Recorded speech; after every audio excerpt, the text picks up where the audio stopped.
하나님께서 여러분과 함께 또한 사제의 영과 함께 마르코가 전한 거룩한 복음입니다. 주님 영광 받으소서.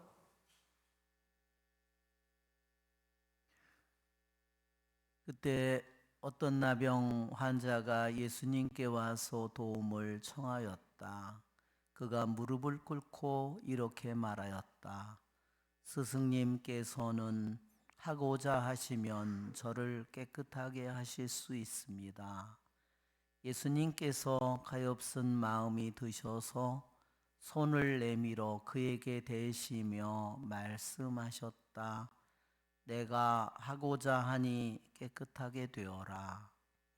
그러자 바로 나병이 가시고 그가 깨끗하게 되었다.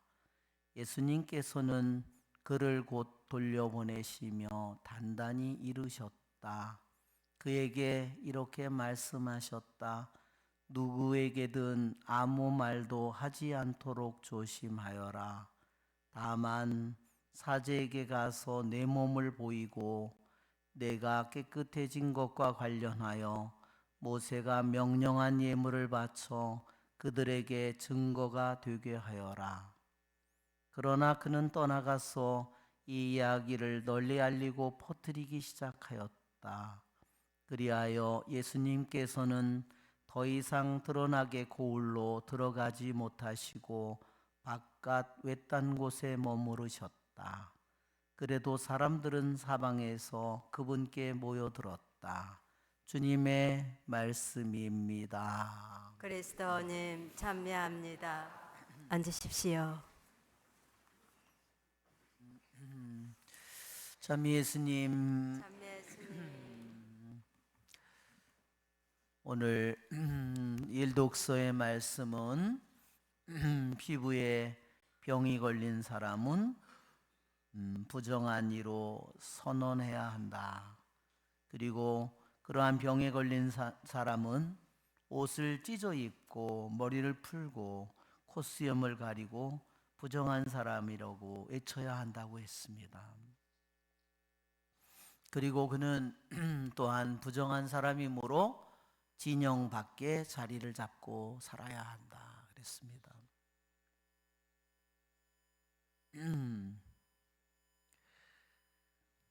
이 구약의 율법은 보면 굉장히 아주 엄격함을 우리에게 보여주고 있습니다. 우리는 이러한 악성 피부병이 전염될 수 있기 때문에 이렇게 율법을 통해서 하느님께서 말씀하셨다는 것은 또한 이해할 수 있지만 그것 또한 이 사람들이 누구로부터 가족이나 주위에 있는 사람들로부터 도움을 받아야 될 필요가 있는 사람들인데 자기의 살고 있는 집이나 마을로부터 가족으로부터 사랑하는 사람으로부터 격려를 해야 되는 것은 더욱더 크나큰 고통이었을 겁니다. 우리도 코로나로 걸려서 우리들이 격려를 됐을 때 우리들이 얼마나 그것이 힘든지를 우리도 겪어봤습니다. 왜 주님께서는 이렇게 병에 걸리고 또 남들의 많은 도움과 보살핌이 필요한 사람들에게 이렇게 아주 모진 이러한 분리를 시키는 이러한 법을 주셨을까? 그것은 우리에게 전염병 이상의 더 커다란 의미를 가지고 있습니다. 그것은 우리들의 영혼이 하느님께서 계시는 하느님과 함께 사는 이스라엘의 그 진영, 그것은 이스라엘 백성이 에집트를 탈출해서 약속의 땅으로 가는 그 도중에 그곳입니다. 바로 하느님께서는 이것을 통해서 우리에게 거룩함을 가르치십니다. 우리들도 하느님의 거룩한 이름을 지니고 사는 사람입니다. 그리고 우리들도 하느님의 거룩한 말씀을 듣고 하느님의 거룩한 몸과 피를 모시도록 우리는 부르심을 받은 사람들입니다. 구약의 법에 의하면, 구약의 하느님의 율법에 의하면은 부정한 상태가 있고 세 가지 상태가 있어요. 인간의 영혼이 부정한 상태가 있고 그 다음에 정한 상태가 있어요. 부정한 더러운 것을 벗어버리는 상태입니다. 여기서 끝나는 것이 아닙니다. 또 한 가지의 상태는 뭐냐면 거룩함의 상태입니다. 그러니까 이 우리들의 영혼을 따지면 더러움에 걸려 있는 상태, 그 다음에 더러움을 벗어버린 상태, 그 다음에 거룩함의 상태. 여러분, 우리는 어떤 상태로 부르심을 받았을까요? 그냥 단지 더러움만을 벗은 상태가 아니라 우리는 더욱더 거룩함의 상태로 우리는 부르심을 받았다는 겁니다. 그래서 그는 자기 자신이 또한 주님께서는 나는 부정한 사람이요 나는 더러운 상태에 있습니다. 스스로 자기의 상태를 인정하고 고백하도록 하느님께 부르짖도록 우리에게 가르치십니다. 오늘 우리들이 복음의 말씀을 우리들이 한번 생각해 보면 나병 환자는 예수님께 와서 도움을 청했습니다. 그분 앞에 와서 무릎을 꿇고 그분에게 청합니다.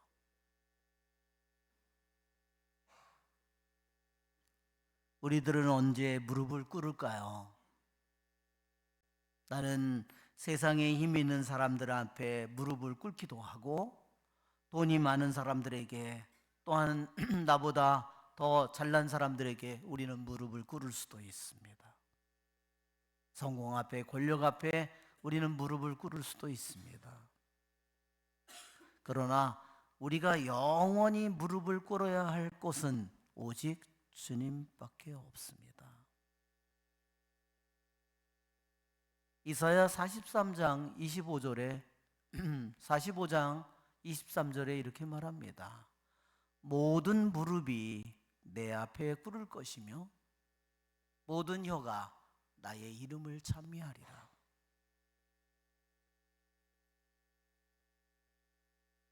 빌립보서에서도 그렇게 말합니다.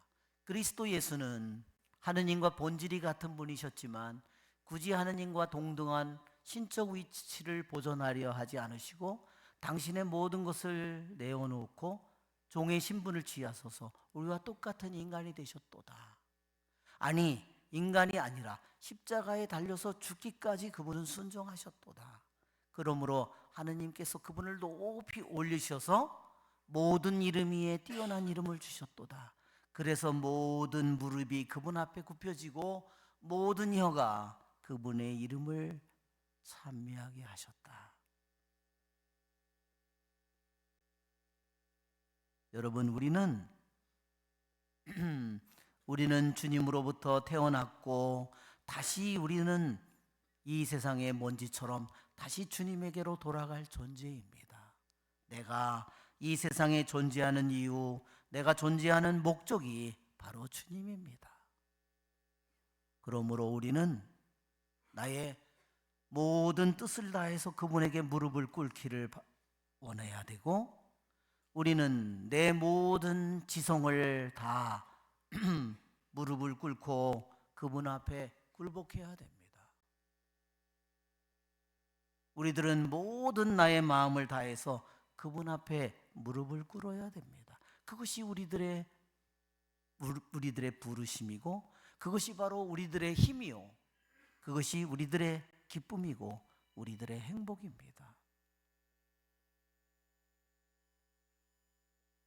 여러분, 나병 환자는 자기 자신이 육신의 이 병으로 인해서 또한 자기 자신이 사랑하는 가족으로부터 자기 살고 있는 집으로부터 친구로부터 자기가 가고 싶은 모든 것으로부터 다 격리된 그는 너무나 간절히 주님을 만나기를 원했고 주님 앞에 무릎을 꿇기를 원했습니다.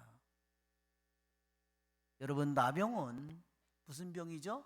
모든 손끝, 발끝, 코끝, 귀끝 모든 신체의 말단이 신경이 썩어가는 병입니다. 마비되고 썩어가는 병입니다. 나병 환자는 자기의 고통을 잘 자각하고 있는 사람이고, 그는 자기의 그 고통, 주님의 말씀대로 가정으로부터 사회로부터 격리된 그 쓰라림을 자기의 시시각각으로 느끼고 있는 존재입니다. 주님은 이 나병 환자를 통해서 우리에게 말씀하고 계십니다. 너는 어떤 나병을 가지고 있느냐? 여러분, 육체의 나병은 그 죄가 양심을 파고들 수는 없습니다. 그러나 우리는 정신적인 나병은 어떨까요?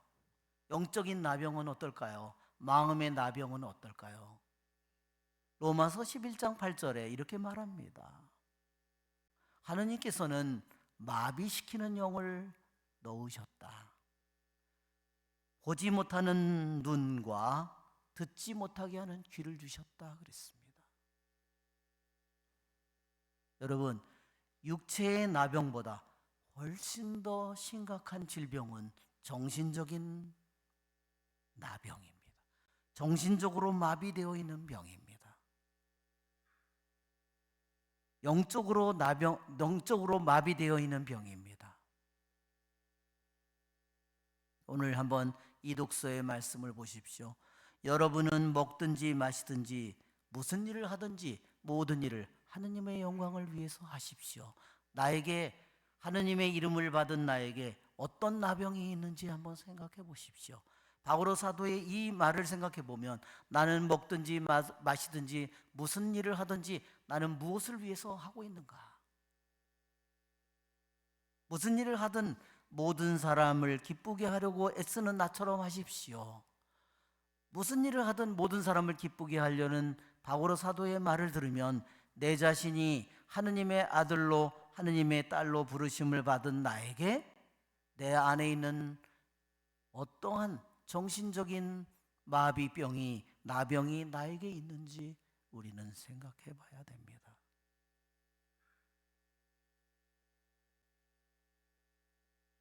바오로 사도는 나는 많은 사람이 구원을 받을 수 있도록 나는 내 자신의 영혼이 어떤 나병이 있는지 바오로 사도의 이 말씀을 통해서 생각해 봐야 됩니다.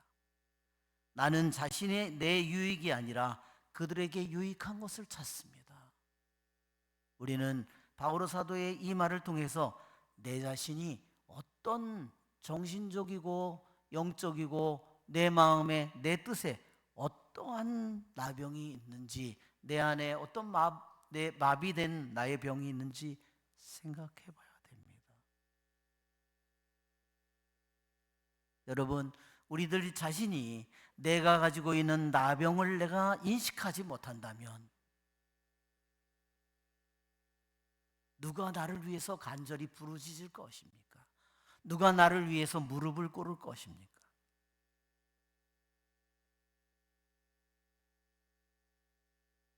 이 말씀은 2000년 전에 한 명의 나병 환자를 치유하기 위해서 기록된 말씀이 아닙니다.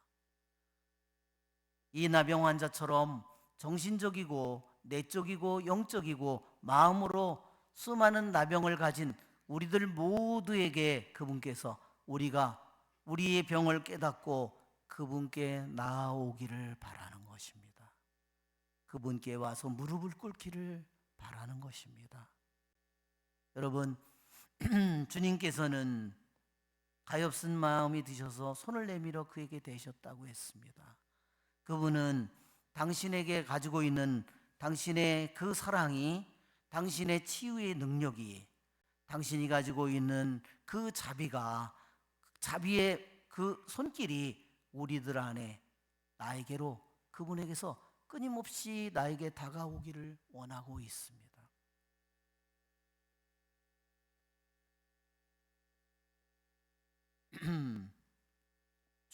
이 복음에 이렇게 되어 있습니다.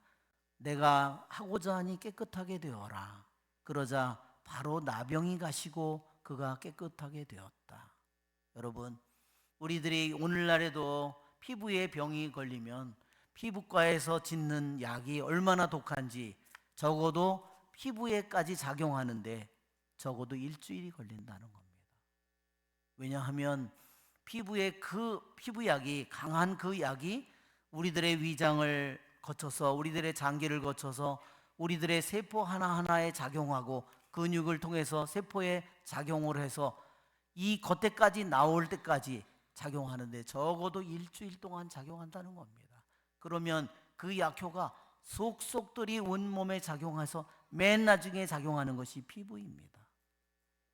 그러나 주님께서는 어떻게 말씀하셨죠? 약물 치료를 한 것이 아닙니다. 그래서 구약 시대에도 사제가 병을 볼 때에도 일주일을 더 지켜보고 일주일을 지켜보고 그 상태가 더 심해졌는지 움푹 들어갔는지 털의 색깔이 변했는지 그렇게 되지만 오늘 주님의 말씀은 그러자 바로 나병이 가시고 그가 깨끗하게 되었다. 여러분, 그분은 모든 것을 당신께서 창조하신 대로 모든 것을 제자리로 돌아가게 하시는 분입니다. 그분의 치유는 부분적인 치유와 약물의 치유가 아닙니다. 그분의 치유는 모든 것을 완전하게 만드십니다. 그분은 바로 창조주이시고 그분은 우리의 구세주이시고 그분은 우리의 영원하신 하느님이기 때문입니다. 그분은 약물에 의지하지도 어떤 것에 의지하지도 않습니다. 그분은 오직 당신의 뜻 하나로 당신의 말씀 하나로 그 나병을 즉각 치유하십니다. 그 나병을 온전하게 치유하십니다. 우리의 좋으신 주님을 찬미합니다. 아멘. 일어서시